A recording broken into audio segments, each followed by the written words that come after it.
Vous avez toujours eu l'impression que les produits numériques parlaient une autre langue ? Alors ce podcast est fait pour vous.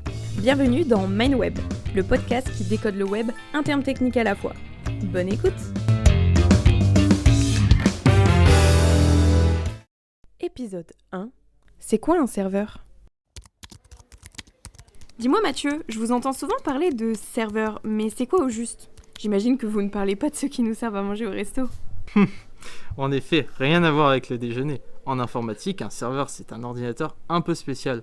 Imagine un ordinateur super puissant, mais au lieu d'être utilisé par une seule personne avec un écran et une souris, il travaille en coulisses pour répondre aux besoins de plein d'ordinateurs en même temps. Répondre aux besoins ? C'est-à-dire ? Pense à tous les sites web que tu visites. Quand tu tapes une adresse, ton ordinateur envoie une demande à ce serveur. Le serveur, lui, va chercher tous les fichiers nécessaires pour afficher les pages, avec les textes, les images, les vidéos, et les renvoie à ton écran. C'est un peu comme si tu passais une commande et que le serveur allait chercher les ingrédients pour te préparer ton plat et te l'amener ensuite. Ah d'accord, c'est lui qui garde toutes les données des sites web en fait. C'est ça. C'est un peu sa bibliothèque où sont stockés tous les éléments des sites. Et ce super ordinateur ne stocke les données que d'un seul site à la fois ?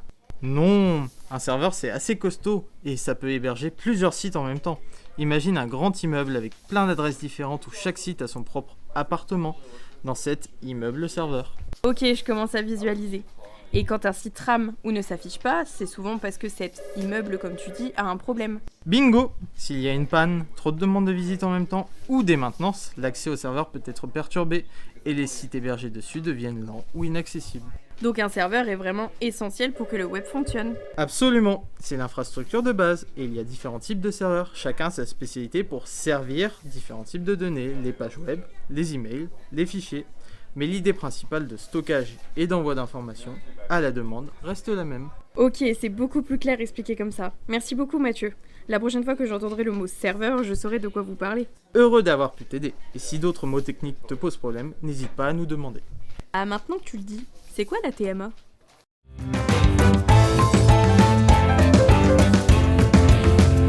Vous venez d'écouter MindWeb, le podcast qui décode le web, un terme technique à la fois.